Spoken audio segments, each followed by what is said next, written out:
It started with sirens. Not the distant kind that fade into background noise, but the kind that make your stomach drop. The ones that stop right outside your house. Mark stepped out onto the porch, coffee in hand, still half asleep. 2 patrol cars were parked in his driveway. Officers were walking up his path and across the street. Linda Morton, the neighborhood's self-appointed queen of community order, was standing there with her arms folded like she'd just called in a drug bust. No one spoke for a moment. Just the crackle of a police radio, the hum of engines, and Linda's smug little smile. Then the taller officer said it. "Sir, we received a report of an unapproved structure being built on your property." Mark blinked. "A what?" Linda's voice chimed in before he could say more. "They've been violating neighborhood code for weeks. We tried to handle it internally, but clearly, some people think they're above the rules." The air was thick. Quiet, too quiet. That's when the front door opened behind Mark. His wife, Elena, stepped out. Pajama pants, messy bun, no expression, just calm. The kind of calm that feels dangerous. She looked at the cops, then at Linda, and without saying a word, she pulled something from her robe pocket and held it up. The badge caught the sunlight. Bright. Mistakable, official. One of the officers froze mid-step. The other's hand dropped slowly from his holster. Elena's voice cut through the silence. Calm, steady, with a weight that didn't need to be raised. "Before you take another step," she said, "you should know exactly who you're talking to." And in that second, the entire street changed. Linda's grin vanished.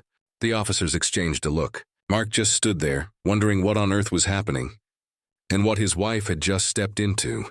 Because whatever this wasn't just about some shed.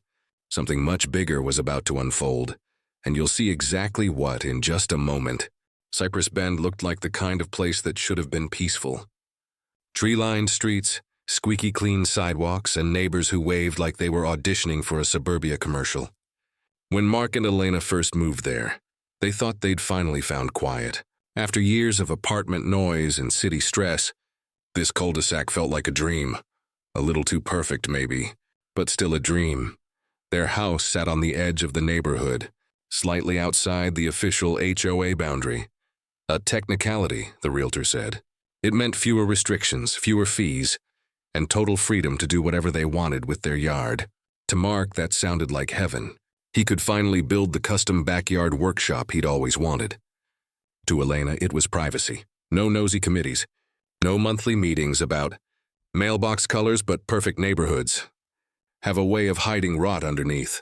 The first sign came with the welcome packet, a neatly bound folder slipped into their mailbox a week after they moved in. It had HOA rules, landscaping requirements, and a glossy pamphlet titled, "Maintaining the Beauty of Our Community." At the bottom, in looping cursive, was a signature. Linda Morton. "Joe President," Mark had laughed at it then. "We're not even part of the HOA," he'd said, tossing it on the counter. Elena had just smiled, the kind of knowing smile that said, "Give it time." For a while, things were calm. The neighbors seemed nice enough.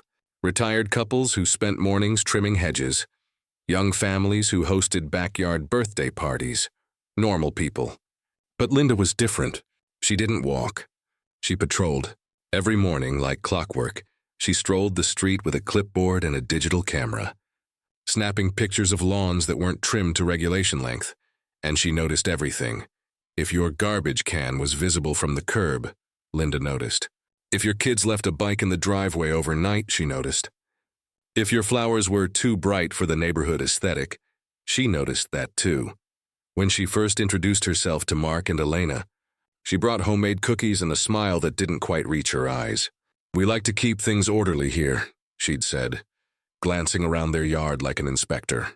"You'll find it's easier if everyone just follows the guidelines." Elena thanked her politely, but Mark could already see the gears turning in Linda's head. She wasn't welcoming them, she was assessing them. Then the notes started. At first, they were almost funny. Little pastel slips taped to the door. Friendly reminder. Vehicles should not be parked on the grass. Please consider repainting your mailbox to HOA beige for uniformity. Your wine chimes exceed acceptable noise levels. Each one printed on fake HOA letterhead. The same one Linda had probably designed herself. Mark tried to shrug it off. He figured if they ignored her long enough, she'd move on. But ignoring Linda was like ignoring a wasp nest. The next note wasn't friendly. It came with an invoice, fine. $150, unauthorized structure. Preliminary construction observed behind property. Mark laughed out loud when he saw it. The structure was a few wood panels he'd leaned against the fence for his upcoming shed project. Still, he decided to call Linda, just to clear things up. That call lasted 37 seconds. She cut him off mid-sentence, her voice tight and rehearsed. All homeowners must comply with HOA guidelines, Mr. Carter. You're not exempt. Mark had calmly reminded her that their property wasn't under her jurisdiction. He even offered to show her the property maps. But Linda didn't care about maps. She cared about control. A few days later, Elena found a stack of community complaint forms stuffed under their doormat, all blank except one. Someone had written in neat cursive, "Unkempt backyard. Possible unauthorized activity." That night, as the sun went down and the neighborhood lights flicked on one by one, Mark watched from the window as Linda stood across the street, staring, not hiding, not pretending to walk by, just watching. Elena joined him, her expression unreadable. "She's testing us," she murmured. Mark sighed. Then she's about to find out she picked the wrong house. What neither of them realized, not yet, was that Linda wasn't just some nosy neighbor with too much time. She had friends on the city council, contacts at the local code office, and a decades-old obsession with order that went way deeper than anyone knew.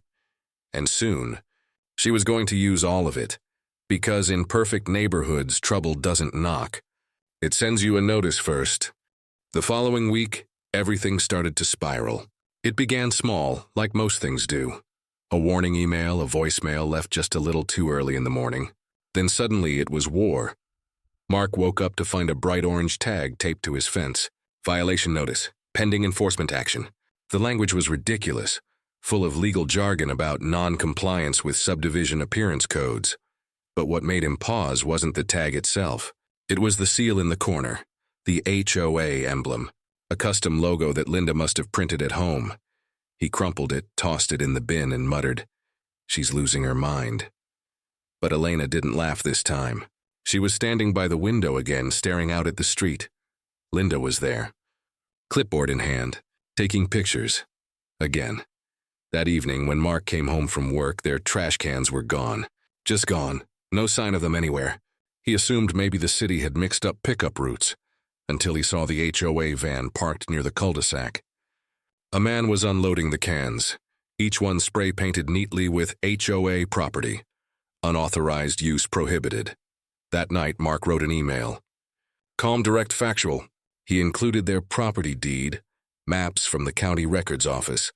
Even the original legal exemption showing their home wasn't part of the HOA.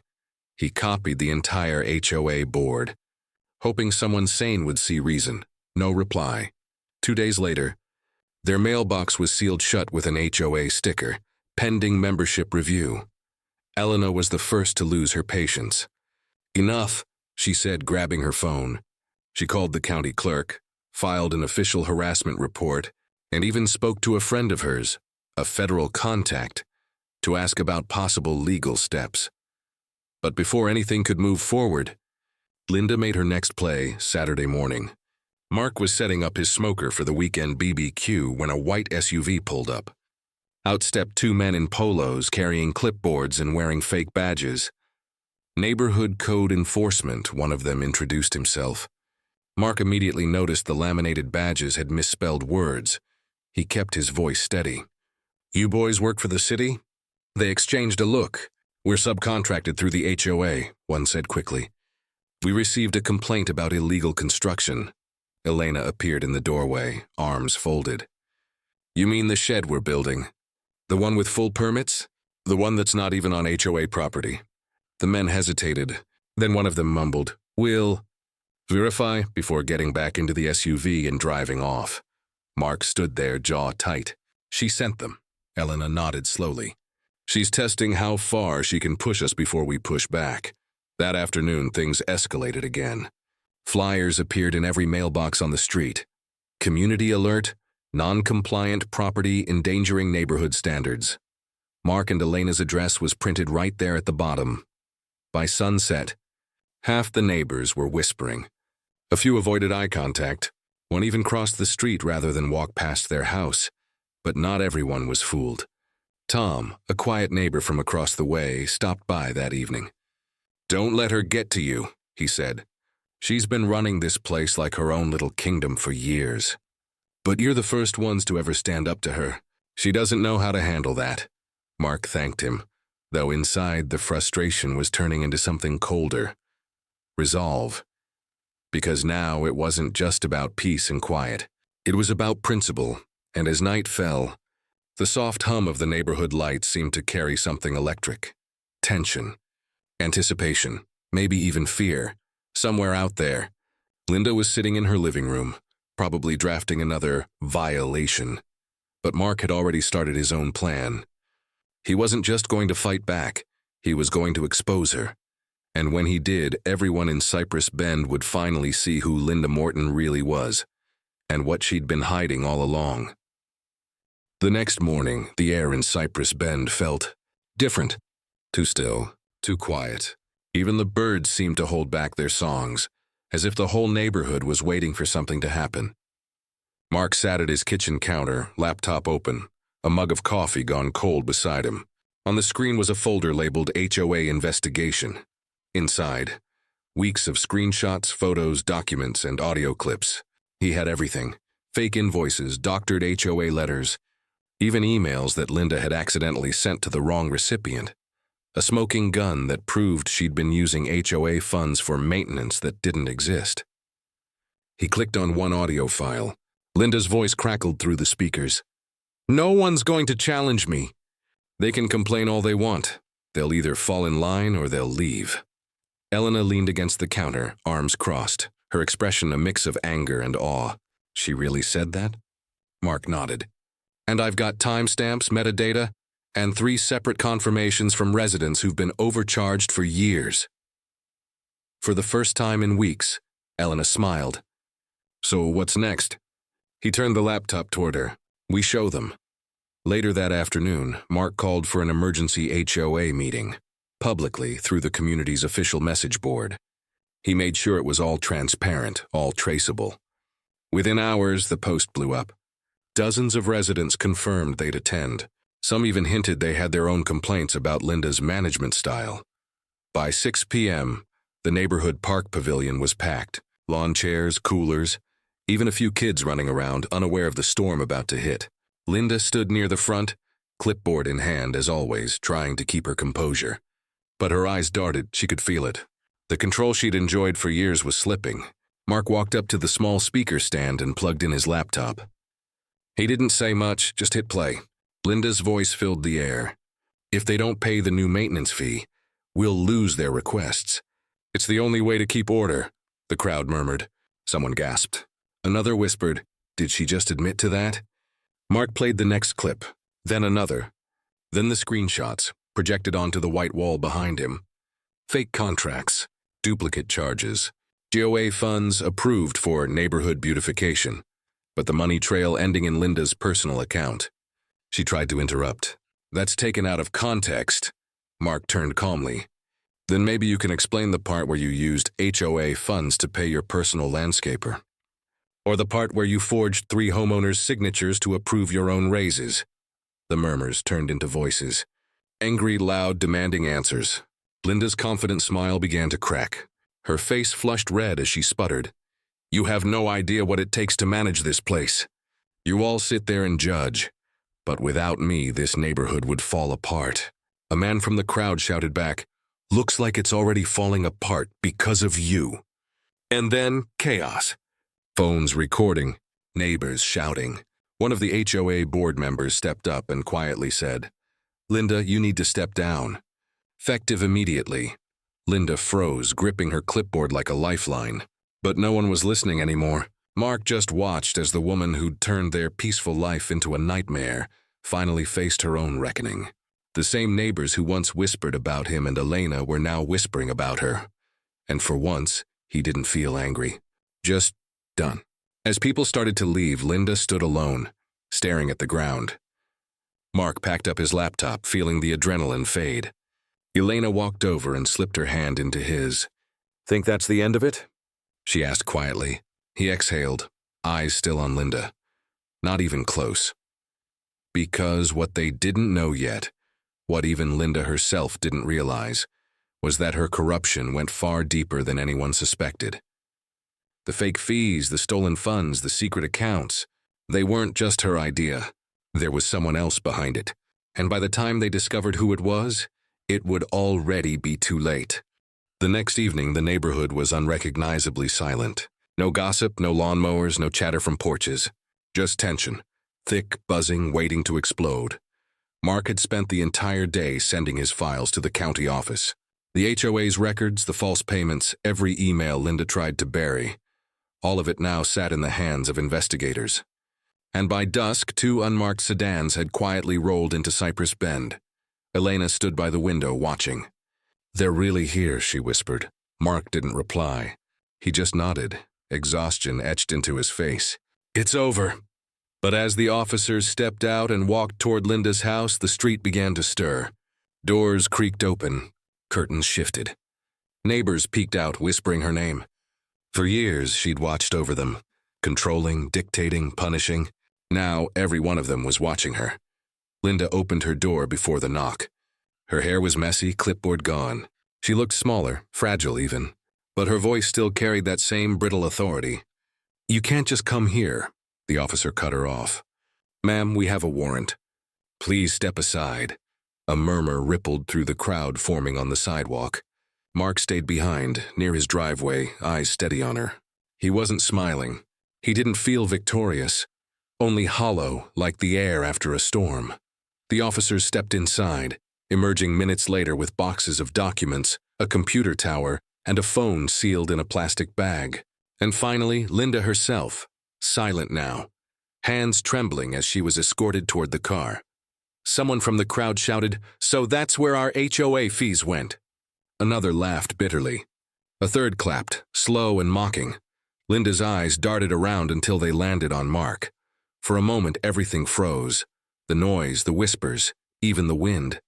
She looked at him not with anger, but something else. Then she said quietly, just loud enough for him to hear, "You think you know who's behind this?" Mark frowned, confused. "What do you mean?" But the officer guided her into the back seat before she could answer. The car door shut. The sound echoed across the street like a gunshot. As the vehicles drove off, the neighborhood began to move again. Neighbors talking, sighing, some even cheering. A few came over to thank Mark, to call him brave, a hero. But he barely heard them. Her words were stuck in his head. "You think you know who's behind this?" That night he couldn't sleep. He sat outside, the streetlight buzzing overhead, laptop open on his knees. He went back through the files, the bank statements, the authorizations, the signatures, and then he saw it, a second name, one that had approved every single transaction Linda had made, and it wasn't hers. He zoomed in, his pulse pounding.